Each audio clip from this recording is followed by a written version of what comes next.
राय साहब, उनके खाने में जहर मिला हुआ था।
रुकिए, कोई भी खाना मत खाइए, खाने में जहर मिला हुआ है।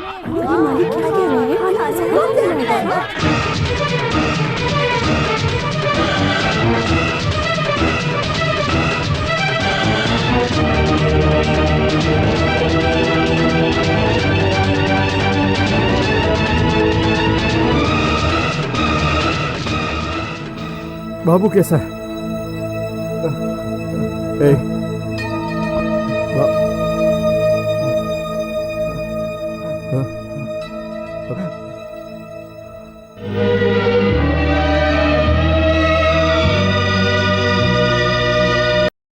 ये रीत कैसी है, आया जो वो जाएगा, बिछड़ के चला गया, वो सदा रुलाएगा। दुख की ये बात है, हो गया है तू जुदा, कैसे गम सहे हमको तू ही बता। जीना अब हमको भी नहीं जीना, सबके लिए दुख भी सहे, सच के राह पे आगे बढ़े चले।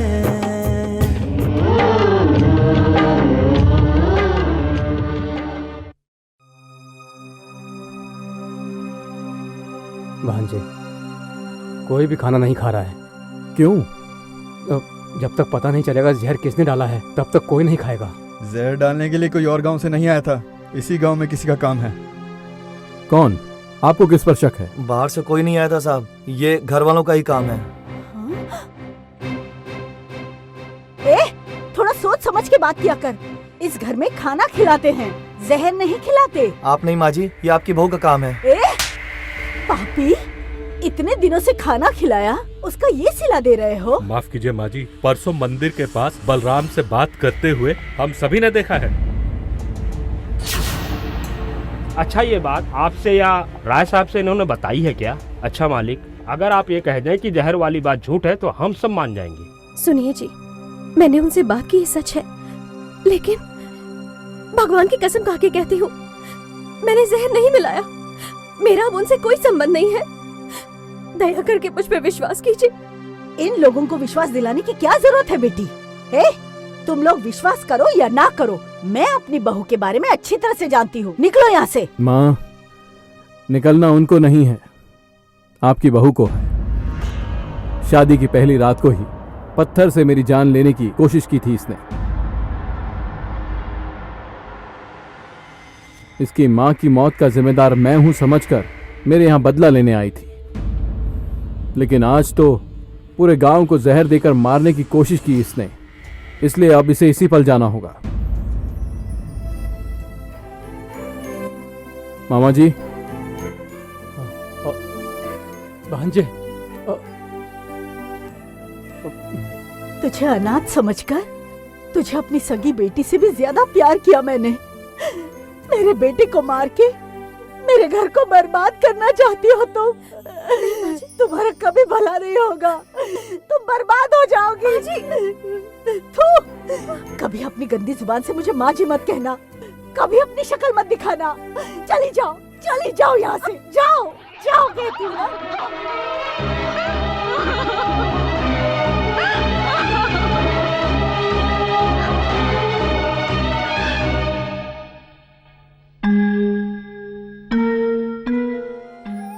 जब तू अपनी शादी के लिए मान गया बेटा, तो इस खुशी में मैंने लड़की के बारे में कुछ नहीं पता किया।